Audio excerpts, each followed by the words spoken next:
Good evening, everyone, and welcome. My name is Haku Blaisdell, and I am the Associate Director of the Darcie McNichol Center for American Indian and Indigenous Studies here at the Newbery. To all of you here in the room, and also those tuning in on the live stream, thank you for joining us for today's program, which is part of the Native Pop exhibition. Our appreciation goes to Sue and Melvin Gray for their generous support of the Conversations at the Newbery series. I would now like to ask everyone to please silence your phones and devices at this time. Our mission at the Newbery is to connect you with our extensive collection and the humanities. To do this, we organize free public programs, adult education courses, and free exhibitions based on our collection. If you would like to explore our collection further, getting a free reader's card at our Welcome Center is a quick and easy process. Our staff are happy to answer your questions about the Newbery after the program, or you can visit our website to explore all we have to offer. Before I introduce our speakers tonight, I want to begin by talking a little bit about Chicago and the land on which the Newbery and the city sit. The place that we now call Chicago is located near the confluence of several important waterways, and the Newbery Library sits on land that intersects with the ancestral homelands of several tribal nations. The Anishinaabe, which includes the Potawatomi, Odawa, and Ojibwe nations, the Illinois Confederation, the Peoria and Kaskaskia nations, and the Miami, Wea, Ho-Chunk, Sauk, and Meskwaki nations. The Menominee, Kickapoo, and Mascoutin nations also call the region of Northeast Illinois home.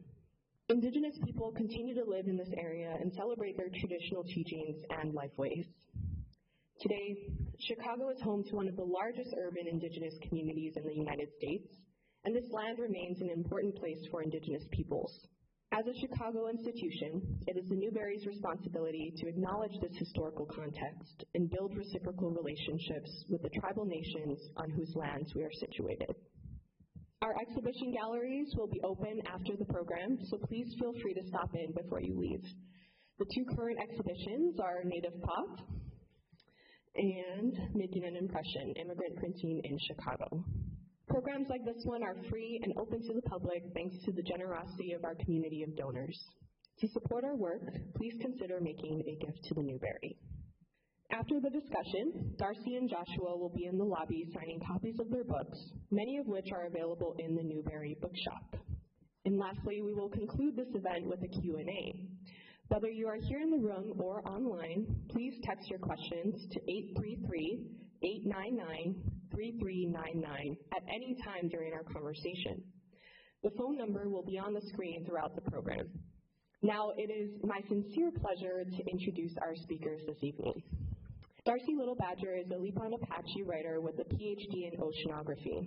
Her critically acclaimed debut novel, Elatsoe, was featured in Time magazine as one of the best 100 fantasy books of all time. Elatsoe also won the Locus Award for Best First Novel and is a Nebula, Ignyte, and Lodestar finalist. Her second fantasy novel, A Snake Falls to Earth, received a Nebula Award, an Ignyte Award, and a Newbery Honor, and is on the National Book Awards longlist. Darcie draws on traditional Lipan Apache storytelling structure to weave unforgettable tales of monsters, magic, and family. Joshua Whitehead is a two-spirit Oji-Nehio member of Peguis First Nation, Treaty 1. He is currently a PhD candidate, lecturer, and Killam scholar at the University of Calgary, where he studies Indigenous literatures and cultures with the focus on gender and sexuality.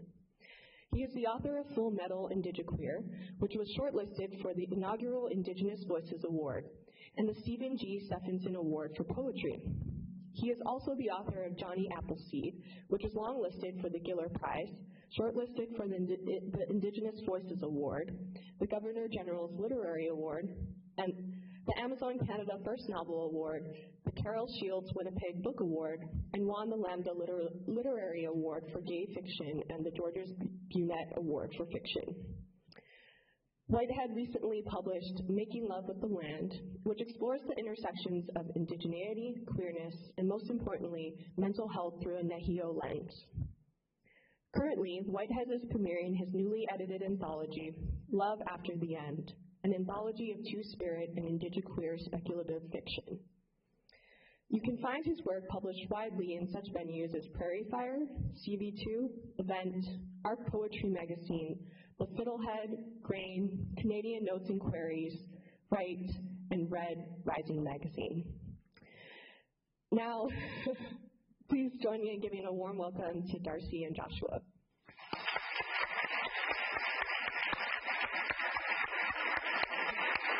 Thank you so much. Hi everyone. Nice. We get the nice plush conversational seats up here. It's like we're on a talk show. Yes. Thank you everyone for being here. And thank you so much for that wonderful introduction. I really appreciate it. I'm Darcie. I'm Josh, folks. Nice to meet you. Thanks for having me here in Chicago. I came all the way from Canada. As anxious as I could be, but I am here. I'm so excited to be talking with Darcie. So fun fact, Darcie, maybe I'll just start us here. Yes. I think we first met through writing in Live After the End, right? Yes. And so that was the first time, as your editor, I was introduced to your short story, and then I just kind of got to watch your meteoric rise, I would say. As I guess one of the premier, I would say, science fiction, speculative fiction, or Indigenous futurists, as we now perhaps know of them, right? And so we were talking backstage, and I thought we would just kind of maybe hash out with some of you folks just like what that is. And so I flew from Canada. I'm very excited to have this conversation with you. So I'm interested maybe if I could ask you how you define Indigenous futurisms, because it's fairly new. That was interesting. We were also talking about how we had a similar experience almost. I was writing stories before I knew the term Indigenous futurisms, and I'd published a few short stories. Elatsoe had just come out. Snake Falls to Earth was in its early days. And somebody said, well, you write Indigenous futurisms. Like, what's your inspirations? And I didn't really know what that term meant. So I went to Google and I saw, I was like, Indigenous futurism. I saw that it was a term coined by Grace Dillon, and it's inspired by the term Afrofuturisms, if I'm correct. And it encompasses multiple varieties of art. So there's written Indigenous futurisms, there's visual, there's music, just all sorts of ways of expressing the same category of art. And it was hard for me to define, but what really resonated with me is that Indigenous futurisms, it's not strictly science fiction. Because I would go to these sci-fi cons and it'd be used interchangeably, but that's not quite correct. There is this acknowledgement of the continuity of our past, of our present, and our continued existence that's really important within the field of Indigenous futurisms. And so yes, in my books, when I write, the characters, sometimes they live in the near future, sometimes they're in contemporary version of the United States, except with magic and things like that. But there is an acknowledgement of the importance of their ancestors and that knowledge that was passed down, and they wouldn't be who they are without that knowledge, without that family, without that history, often a history of hardship that is leading to what they hope is a history where they will thrive future generations. And so I really connected with that aspect of Indigenous futurisms. It is about our future, about us continuing as Indigenous people with our cultures, but it's also paying respect to all that came before and how time is really interconnected. What about you? Like, you edited a whole Indigenous futurism anthology, which I gotta say, I'm doing one now as an editor with my sister-in-law, Kinsale, and I have a lot of respect for you after this experience. It's not easy. Editing, I mean, we love editors. I feel like sometimes editors, I mean, we do the work, but they, make it shine. So, bless, we love you, editors. It's not an easy task, so I also wish you all the best. Thank you. Especially when you have 9 of them, and they're like, no. And then the other one's crying, there were so many red marks on my page, Josh. I'm like, it's constructive. Yeah. And also, I'm not here to be this totalitarian, this is what you must do. But yeah, I also have been, this little earring is loving this mic, have been called an Indigenous futurist. I study Indigenous futurisms at the University of Calgary in Alberta. I'm going to be starting up an Indigenous Futurism speaker series as well, which I will be hoping to have online. So stay tuned with me if that is of interest to you. But I think for me, like, none of my books are what you would maybe call speculative fiction. Like Love After the End, yes, was a book of speculative fiction, but I also inherited it well after all 9 of you had been selected from a now foreclosed press, Bedside Press. We took it to Arsenal. Then I said it got its like glow up. Now it has this cover. I got a newly edited twice. But for me, so like my novel is about like a two-spirit online sex worker who's trying to return home. My first book is about a cybernetic trickster who's like a virus to the literary canon. And my third is 10 essays about mental health and like, surviving the pandemic, specifically the lockdown periods. I'm working on I guess what you might call speculative fiction now with an apocalypse novel that I'm slowly finishing. But for me, I suppose like how I come into this is, well, I've been trying to maybe define what I think are like the aesthetics of Indigenous futurisms, and I think you laid it out very beautifully. It's like anachronistic. Like when we have genres like SF, science fiction, speculative fiction, they are primarily interested, in the future, apocalyptic, outside of this earth, terraforming, which seems less and less speculative nowadays, considering things, to say the least. But ours are more interested in revival, rejuvenation, renewal, right? And so for me, I think I've just like as much as a two-spirit person, maybe as much as I am an outlaw to gender, I think I am in the same way an outlaw to genre. Yeah. And I think maybe that this is how I've gotten like lumped into Indigenous futurisms, which I'm very happy to be a part of. Yeah. But I just don't believe or see that Indigenous stories, in whatever form they may be, not just written on a page, right, are all genre and no genre simultaneously, and that these like forms of identification, like prose, poetry, nonfiction, or science fiction, romance, magical realism, just like don't apply. And when we do try to apply them, it like disfigures the story. Yeah. Ultimately, right? I agree with that, and especially I'm working on a book right now where my editor was posing, well, maybe this is magical realism. I was like, well, no, because it's not really magical. It kind of ties in with some of our cultural beliefs. Exactly. So it is hard, and my books have been described as genre fusions, as my second book, A Snake Falls to Earth. Half of it takes place in your future Texas. Half of it takes place in this secondary world of these animal people. And so they're like, is it sci-fi/fantasy? It's like, not quite. But if it helps people like categorize them at the bookshelf, then I'm fine with it. My book's being put anywhere. You know, as long as people are able to read my stories, I'm happy. Whatever helps somebody connect with that story is good with me. But I do find that really the flexibility and the almost indefinability of Indigenous futurisms is good in that respect, because you can have all different types of works informed by our many different cultures.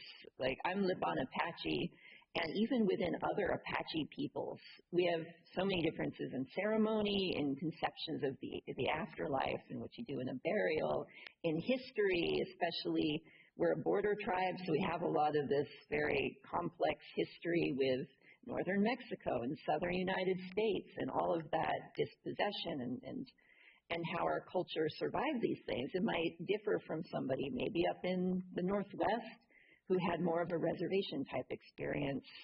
So it's good to have a descriptive term that is really so accepting of variability. Yeah.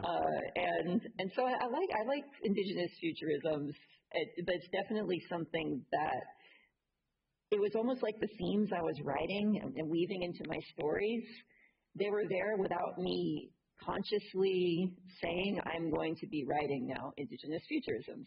It just happened to align with a lot of these works that Indigenous creators are putting out. And I was like, well, maybe that is just the heart of our cultural understanding of storytelling just shining through in this case.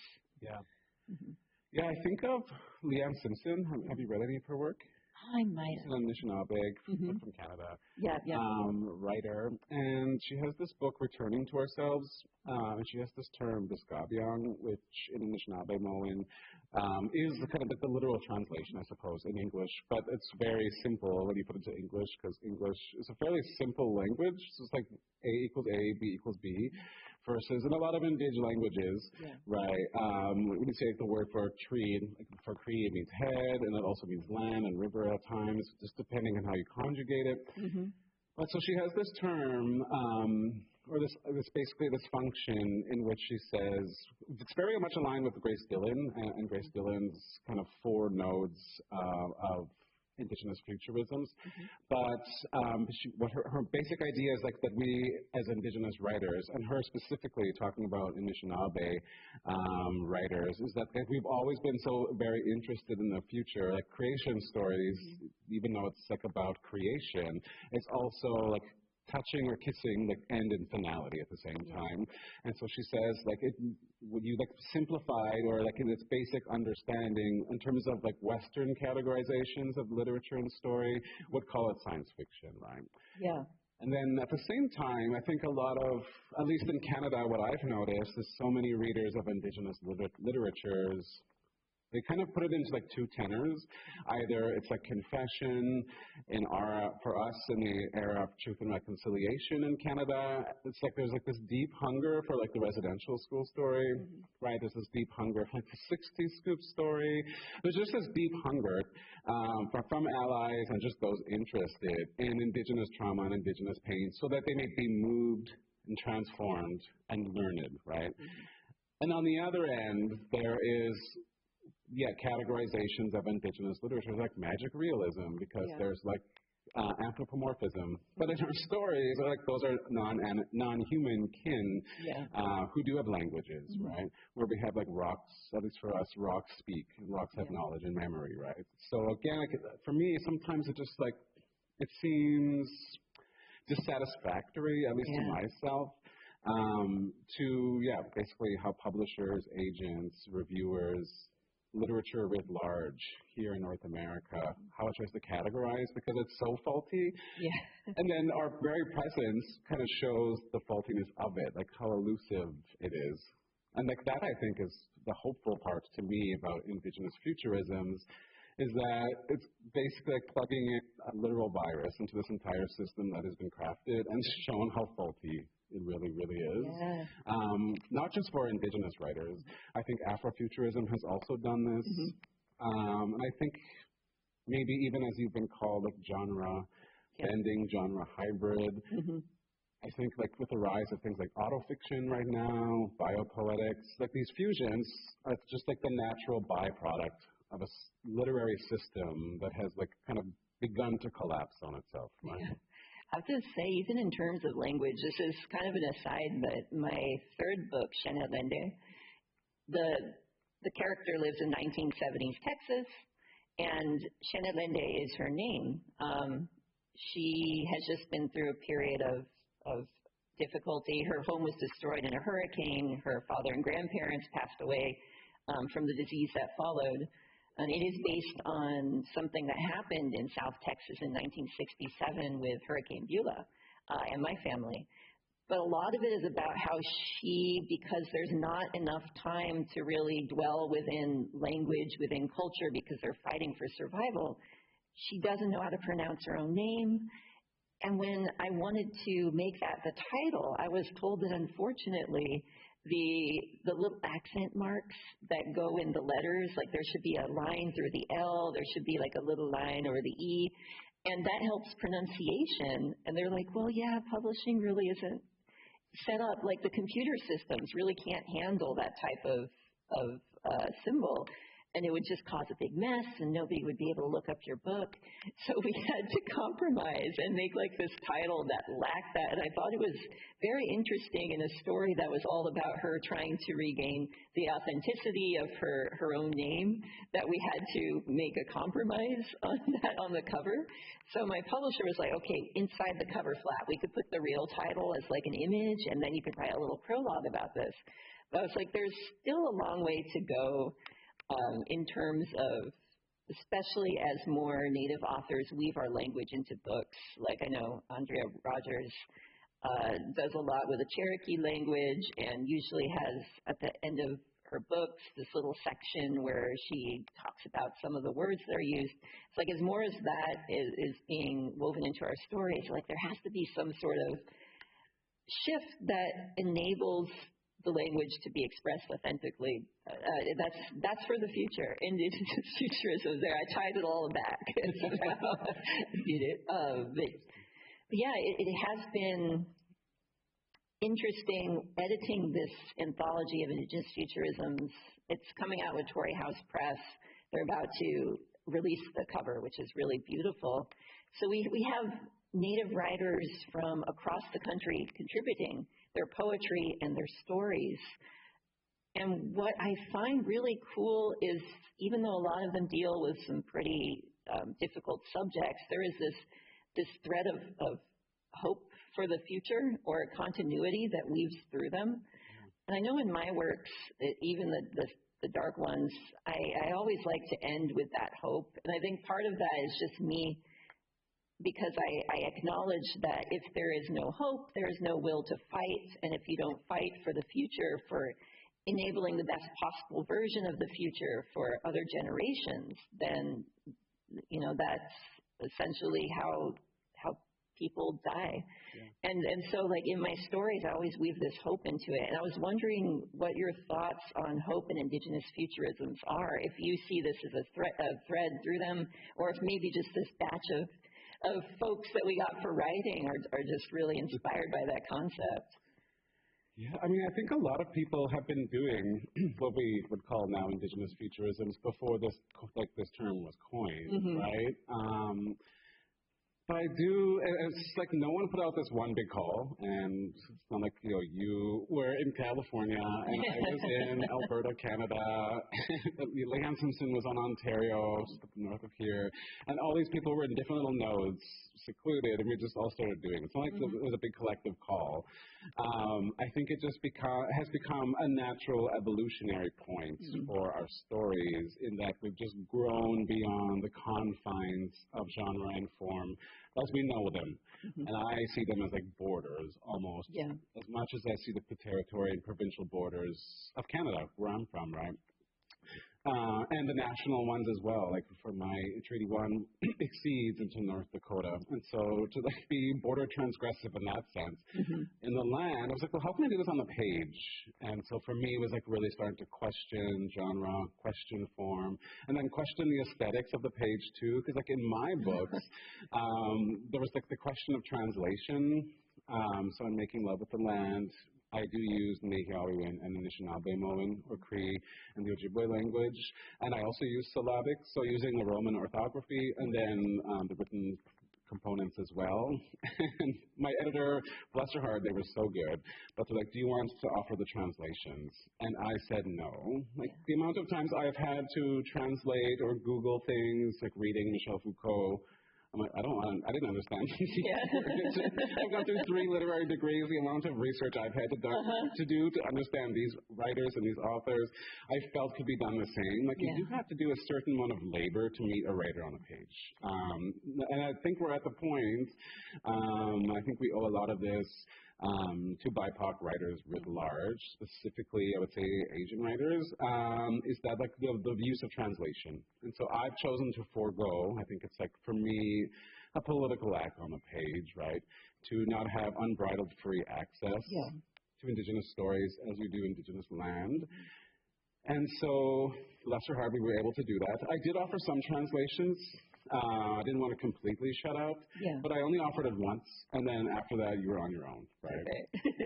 And so, for me, like that was hopeful in thinking about Indigenous futurisms, and then also working maybe in, again, like the genre of young adult, which I know you also work in, with Johnny Appleseed. This was always just like the most ironic term to use, but there were reservations around having maybe depictions of queerness and queer sex and queer characters in this form of young adult, right? And I was very adamant. So I was like, well, our youth are thinking of these. They have Google. They're like looking these things up. They're watching these things. They can quickly go watch a White Lotus and see worse things. Oh, yeah. That just happened on Sunday. And so for me, again, that's in thinking about Indigenous futurisms and now retroactively looking back to what I was doing with Johnny and what I'm doing now was, also trying to make space and making sure that like concepts of queer indigeneity and Indigenous concepts of gender were also being included within the futurism call. I love what you say about just the transgression of borders, especially just because like the Lipan Apache, our traditional route was kind of cyclical throughout the year. So like we did follow bison, so we were staying within the same large area, but we'd go like through Texas and through what is now known as Mexico. And I think that even contemporary times, that causes some, I don't know, it's almost like people who believe in these borders as physical things instead of just things that were applied upon a unified land, it kind of bothers them that we exist. And I was doing my ancestry on my mother's side. On my father's side, I'm Irish American. I'm also doing that ancestry, but it's really cool because I could see how my great-grandparents and my great-grandparents, they would live in that manner. And they would have a home like in Mexico, they'd have a home up in Texas, and they'd alternate between them. And that was during the period when it was illegal to be a Lipan person in Texas, because what they did was they said, okay, there's no Native people allowed in Texas unless they're on a reservation. And Lipan Apache, no reservation because we fought too much. And yet we were breaking this law. We were illegal on our homeland, and yet we were there, and we were living in the traditional way. I was like, I want to bring that into my works, but I find that because you talk about some of these books being challenged, A Snake Falls to Earth, which I have to say doesn't even have a romantic kiss, has been challenged in libraries just because it has LGBTQ characters, which are traditional in our ways. And some of my books are being called like, what term they use, DEI or something? And I was like, I'm literally just writing about reality, yeah. And I was like, no, I'm just writing about reality, about the way we live, and I think that is very challenging for some people who don't want to acknowledge that this land was all once just as unified. Yeah. We weren't divided like we are now, and so I think that even now we're going to be facing these challenges as writers of Indigenous futurisms, but I do very much appreciate like this exhibit here in the Newbery that talks about pop culture, about Indigenous futurisms in practice, just the support that it's also been receiving and people acknowledging how important it is for us to tell our stories, both of the past but also of our contemporary lives and how things might be. Yeah. I mean, ultimately, I think that to me is like the hopeful, most joyful bit is that, like you even said, like you wanted to be that, but I do think you are doing that in your work. It's just like a naturally inborn trait that I think many of us have, right? That this transgressiveness, this like porousness of it all, it's like inability to be held. It's like amorphous. It's almost like symbiotic in that sense too. And I'm just like, to me, I witness this in Canada daily. It's just like how quickly that can be seen as like dangerous, right? To, I would say, like normative structures. Yeah. In terms of land and border, in terms like having queer characters, like for us, for the Ojibwe and Cree, like we just didn't even have words for queer. They just were. Like we had to adapt those words into to identify now in this way and shape and form. But like we had like 5 genders and we had multiple different forms of sex and sexuality, right? Just that they just were, right? And so like when you like the translation, it to me is like so interesting, and just like the very formulation of an idea of an Indigenous person having a future is like already at odds with the genocidal project of North America, right? And so, like, I think any work that, it's not just even writing science fiction, I think of like Reservation Dogs, as a television show, as Indigenous Futurism Act. I think of like even like Snotty Nose Res Kids. Yeah. Folks listen to that. It's the same kind of thing. I think beadwork itself is probably one of like the first progenitors of Indigenous futurisms, right? So it's like not just bound to like one strict form of writing. Although I see it there getting popularized, but like film at the same time, like Night Raiders, I think of Blood Quantum by Jeff Barnaby at the same time. So it's like so fun and like wickedly exciting and like deliciously decolonial. For me to like watch and like everything around this little tiny gravitational black hole is like crumbling. And it's very small now, but when you have like, I don't know, 700 different writers doing these things, that to me is like hopeful to watch like empire crumble on itself, right? As we like enter into 2025 and beyond. I would love to see more comics like this. Like, but the comic industry is a whole other thing that we gotta work on. But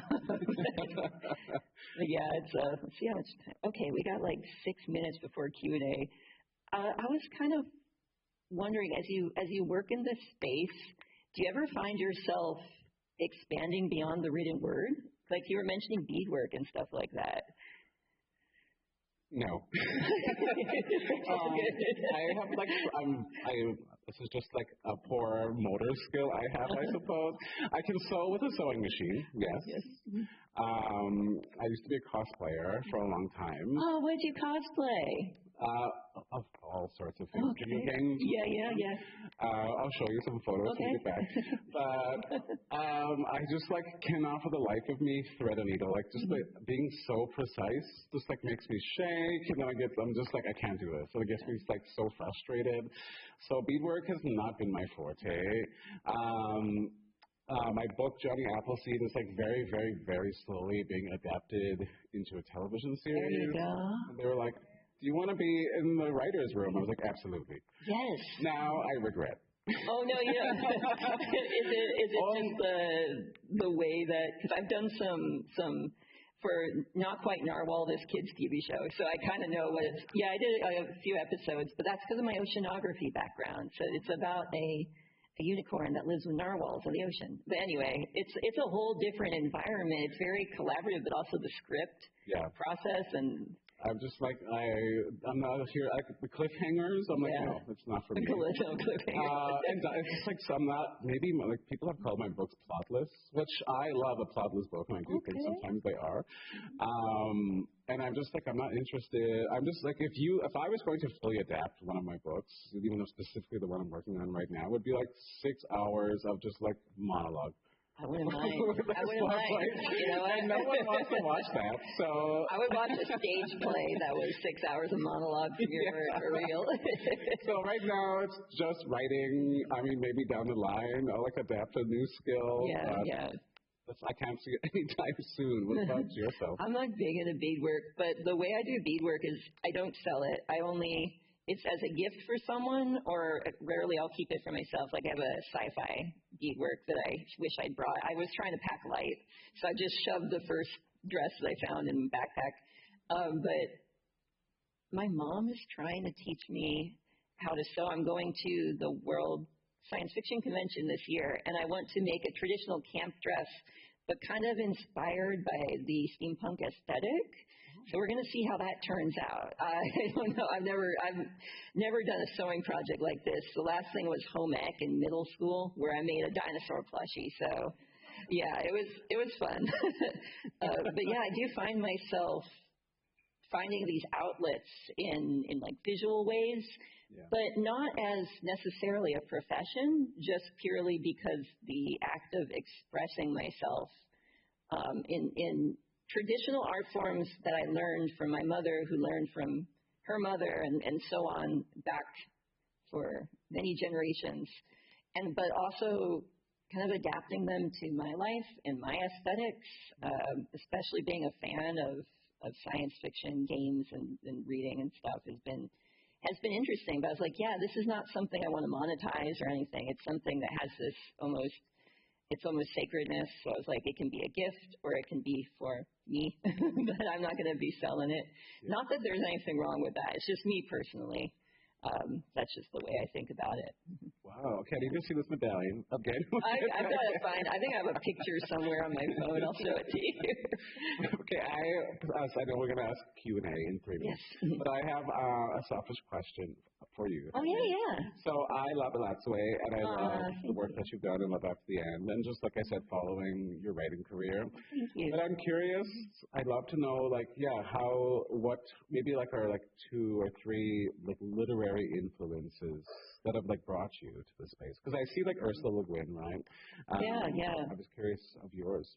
Interesting you said Ursula Le Guin. I'm actually wrote a story recently for a tribute anthology to, not really tribute, but it's stories inspired by her work.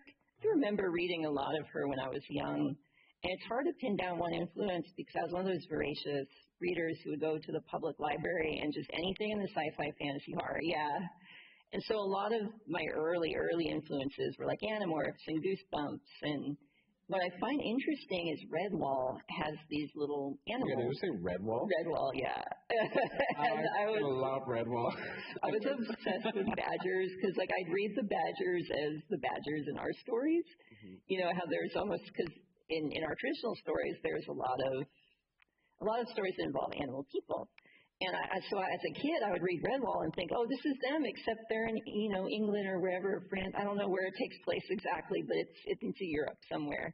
And so I would read those, and I'd just make these connections. And even back then, Badger plays such a pivotal role in our creation story. I would love these badgers who were just so strong. They were the strongest little warriors in Redwall. So I think a lot of those, but I really didn't see much in terms of Native writers until I was much older, until I was in my 20s and my 30s. Yeah. And so I wondered how things would have been if growing up I had read some of the books that are coming out now. Yeah.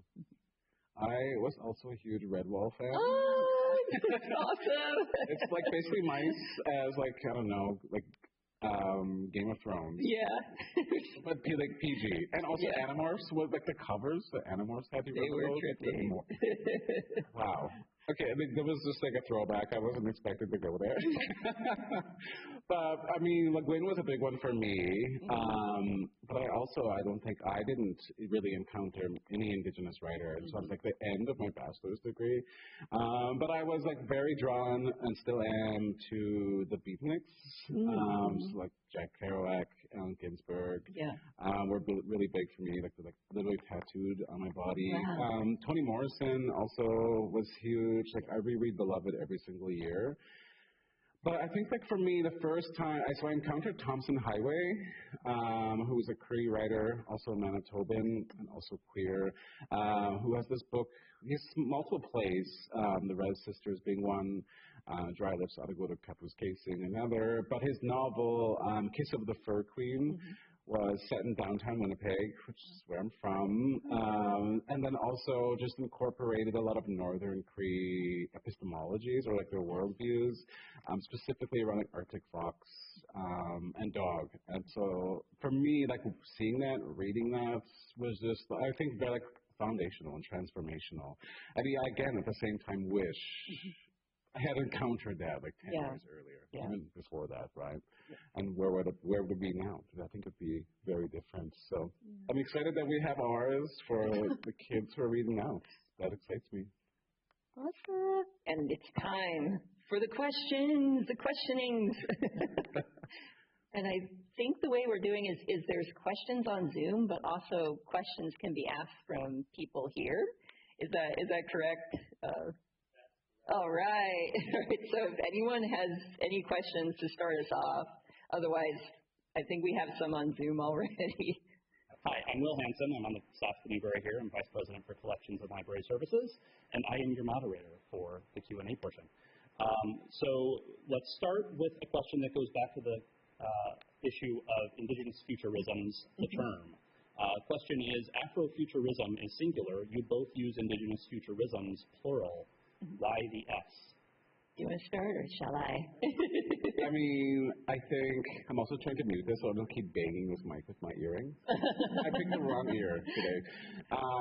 I mean, I pluralize futurisms like I am pluralize indigeneity, because there's hundreds of various different indigenous nations and peoplehoods across Turtle Island or North America, and each of those peoplehoods would have, for me, their own concepts of gender, sex, sexuality, etc., and would have their own concepts of a futurism, right?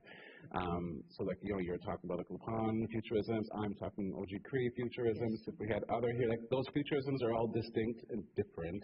Hence, for me, it's important that we have the S at the end of futurism, right? Because it's not singular, and it's important to like recognize those distinctions. Yeah, no, exactly the same. It's almost like the way I say indigenous peoples, like capitalize, just to recognize how many different peoples. And then you think like in a global scale too, like the indigenous futurisms actually encompass any indigenous writer. So we have like indigenous futurisms by Maori people and so on. So yeah, it's very important to acknowledge, because there's this tendency to, with stereotypes, almost homogenize us, especially within Turtle Island, like you say. A lot of those stereotypes, I think, are drawn from like Plains natives, but they aren't really authentic to them, and so it's like let the ambulance pass. I get distracted so easily. But yeah, basically what you said. Okay, we have two questions about video games. So yes! I'm like so excited for these. One is simply, what are your favorite video games, if you have them?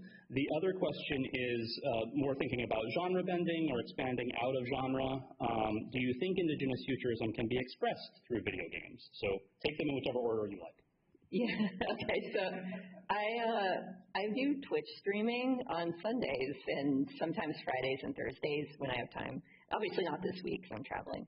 But and right now I'm really into sci-fi games. So I regularly play the Bethesda games Starfield and Fallout 4. And I like how, I'm also like playing Cyberpunk 2077, but I like how they're all just very unique takes on what the future could be like.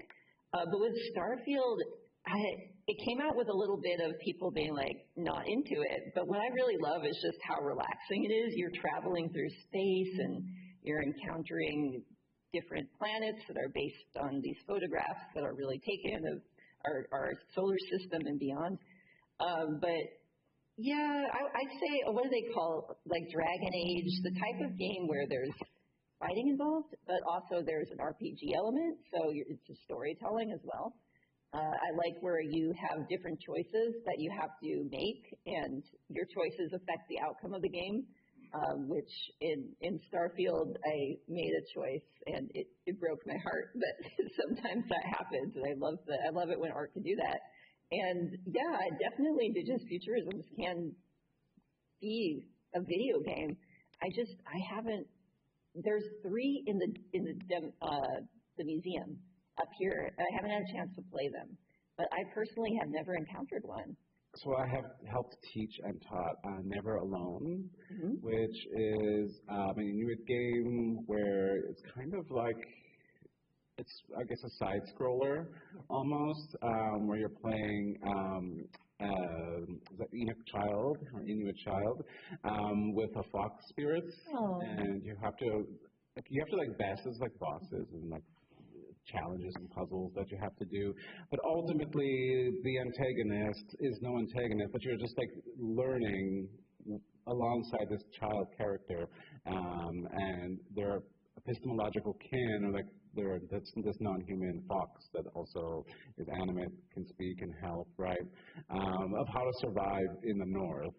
And in between, so like instead of like a generalized cutscene, which would be just like a long little video sometimes, they would have, instead of cutscenes in this video game Never Alone, there would be like interviews that are like 2 to 5 minutes long of Inuit elders telling you the significance of this like specific scene that you had just finished, or the specific puzzle that you had just completed, and how it's like a parable. You're learning at the same time as you are enjoying. So it's like entertainment and education are like conjoined. And to me, I think it's like a beautiful example of Indigenous futurisms in hybridizing story in a form such as a video game that is like aimed specifically at the youth. And it is like a youth game, but I found it incredibly difficult. I kept sliding off things, and I was like, this game is frustrating me. But I did finish. In terms of like, I'm a big Final Fantasy fan, but also like I just like a chill core. So I'm like, I will play like Stardew Valley or like Pokemon. Do Minecraft. Minecraft, I do not. I just can't stand the graphics. Like, it has to at least look good to me. Yeah, I like end up playing a world, find a wolf, breed a lot of dogs, and then like I quit and get a new world basically. But I was just thinking while you were talking, so I'm a big DDR and Beat Saber fan. They're rhythm games where essentially like with DDR there's 4 arrows on the ground and you're like jumping on the arrows.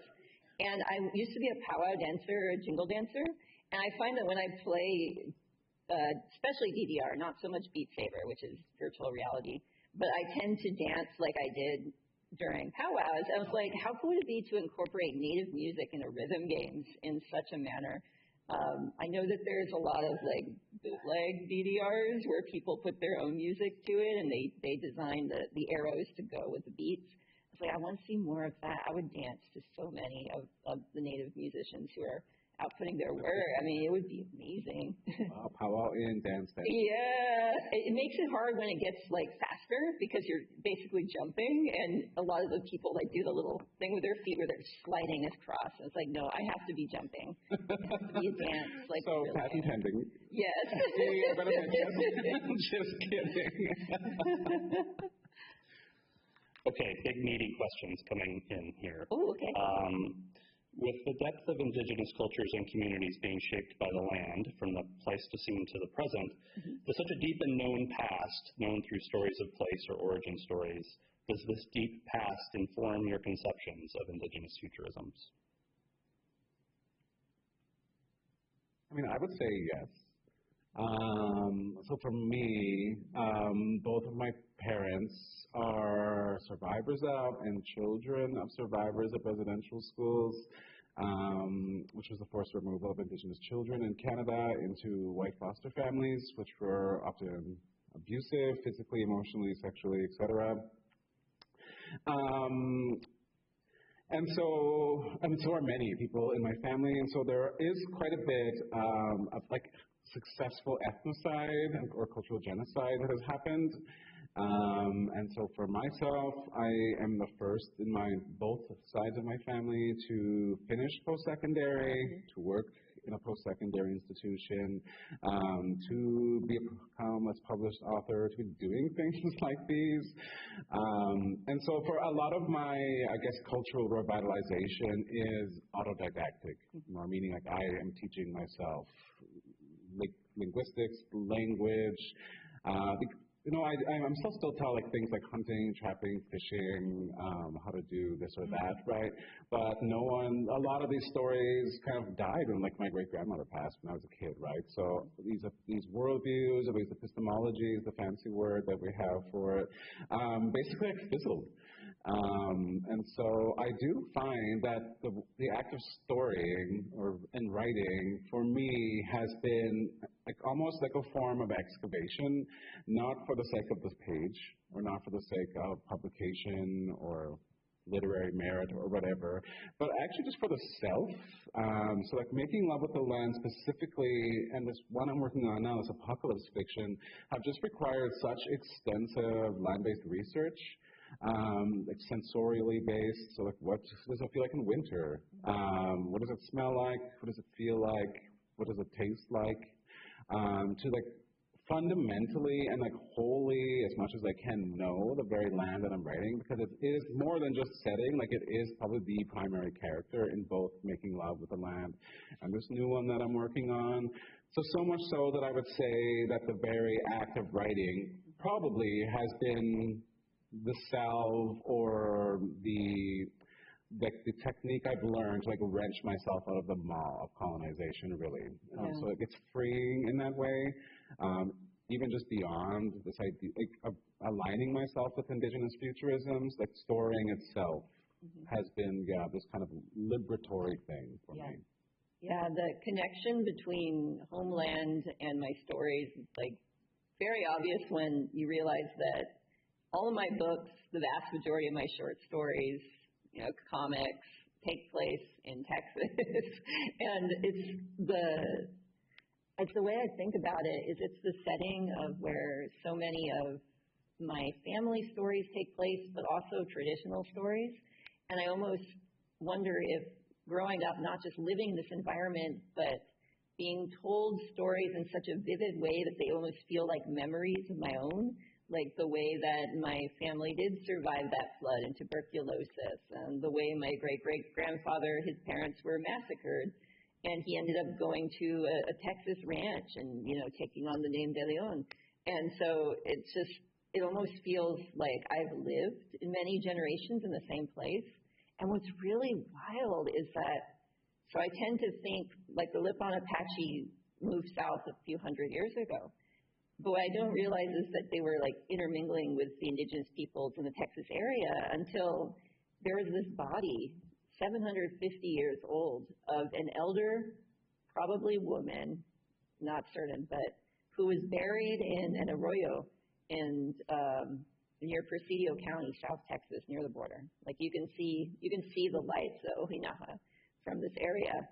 And a university took it and had it just for years, this body forgotten. But they had looked at the mitochondrial DNA, which is passed directly down the maternal line. And so the rancher eventually said, we want to return this body to the natives. How do we find out who her family is? And so it's the mitochondrial DNA because it changes relatively slowly. It's directly from, it goes through the maternal line, so you're not going to get half from one parent, half from another. No, you get it all from the mother's side. And it's good for determining relatedness to ancient people. And turns out my mother's mitochondrial DNA matched this ancient remains. And so through my mother's mitochondrial DNA, that we were able to ascertain that we are her closest living family. And so I think 750 years ago, there was this woman buried with her metate, just like the metate my grandmother and my mother and I used. And she was in this sacred place in this land that we know is home. And now she was returned to the Lipan burial ground in Presidio, just a few miles from where the ranch is. And so we were able to directly return her to the land, my mother, the other women in my family, other people too. In the traditional manner. And I'm just, the scope of that relatedness had not occurred to me until now, how for, almost a millennia, we've been living among these mountains and this desert near the Gulf, and it's just these stories that are almost woven into my DNA. So it's like the land and homeland and indigeneity, especially when it is taken from us, torn for us. For the first time in 2021, Texas gave a parcel of land back to the Lipan, our burial ground. So I was like, we need land for the living too. So we're fighting for that. And I do this in my stories, just the importance of being able to return to our home that we've been living on as almost like trespassers, as ghosts for so long, since the 1800s. Yeah. And it's an ongoing fight and something that's just so deeply important. Okay. Yeah, that was the whole thing. Oh gosh, sorry, my microphone is kind of like, it was annoying me as I was talking. It's like I could hear the what's it called, echo. Wow, thank you. I'm going to go to something lighter after that question. Sure thing. Any recommendations for hopeful Indigenous futurisms kids stories for kids under 10 years old? I gotta get the book. I know the book on here. You go ahead. I gotta look it up. I mean, I am just not built to be a children's writer. My stories are full. Like people say I'm an erotica writer. I don't think so. I just enjoy writing about the body in such a way that I don't think lends itself to children's books. I had to run a workshop once for teenagers. 13 to 16, and I have never felt more out of my own element of like teaching what allegory is, I guess, like what's a metaphor. So it's not a workshop that was a strength for mine, but I do think there are beautiful Indigenous writers who are doing children's literature, like Katarina Vermette, who's in the U.S., does beautiful books. Richard Van Camp, who's a dog rib writer, does beautiful children's books as well. Or Eden Robinson, who's Haisla, Kosalish, also in Canada. Those are the three I would suggest, but it's never going to come from me, I don't think. Yeah, I'd say, sorry. Levine Carrito recently released this book called Coming Home, and you can't really see it on this tiny phone, but all the art and the story was created by a Hopi woodcarver, Mavasta. And it basically talks about how his grandfather was at a residential boarding school, but how he comes home and passes on his traditions to future generations, which I think that applies to Indigenous futurisms. And it's a beautiful book, a beautiful art. You just got to see the art because it is done in the wood carving style, every page, and it's really special. It just came out this year. So I would recommend. What was the name again? Coming Home by Mavasta Onyoti. Okay. Yeah, and it's published by Levine Carrito. A Hopi resistance story. Cool. Okay, I think we have time for one more. So I'm sorry we're not going to get to all the questions. Are there any differences, since we have a transnational panel here, are there any differences either of you have noticed in Indigenous futurists writing or its reception in the U.S. versus Canada? This comes from with a hello from Kai Minashpile. Oh my God, hi Kai. Also in Los Angeles at the end. Yeah, differences. I wish I don't know much, honestly, outside of the United States and a little bit about Mexico. I don't know much about Canada, honestly. What would you say? Because you definitely travel more than I have. Yeah, I mean, on a political level, I think there are major differences, right? With Canada having enacted, I don't know, it's not that successful, seems like so far, but enacted Truth and Reconciliation versus here. I mean, every time I'm here, in Canada, I think I'm much more visible as a person versus here in the U.S. Because I think it's very Indigenous versus settler divide versus here. I think the population is probably larger, I would assume, but it seems more, at least U.S. seems more focused on blackness and anti-blackness than it does on indigeneity. And so on a political level, I've noticed that. Because indigeneity is just much more vanished here, or silenced, or minuscule, or made minuscule, right? And so on that level I see, but on the literature's level, I think I've learned the most. I mean, I think for me, Canada has just been so focused on apologies and education. So apologies from a non-Dig side, education from an Indigenous side. These are our stories. We survived residential school. We're slowly moving past this residential school narrative, but it still is our best sellers, specifically nonfiction in Canada. Versus you have again, I mentioned Eden Robinson earlier, her Trickster trilogy, which is beautiful young adult fiction. It's just the less sellers, less bestsellers. And so I think I've looked a lot to the U.S. Indigenous writers, like Louise Erdrich, Future Home of the Living God. I think was a big proponent of moving me right now into what I guess you would call, or others would call, speculative fiction with apocalypse, right? Yeah. Tommy Orange, Therese Milo. I also like Christos as a two-spirit writer. It's probably one of the very first ones I ever encountered. So I think for me, I think I've reached down or sought out Indigenous writers from the space and place for now known as the United States of America, more so because I've just been a little, for the last decade or two, disinterested in trauma narrative. Versus here, it doesn't seem to have that same precedent, at least I've noticed. Oh, interesting. Yeah, that's definitely a question for you because it's something I wonder about too.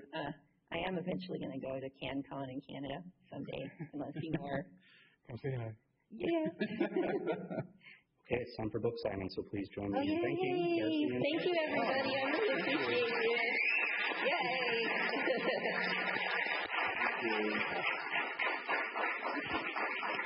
you.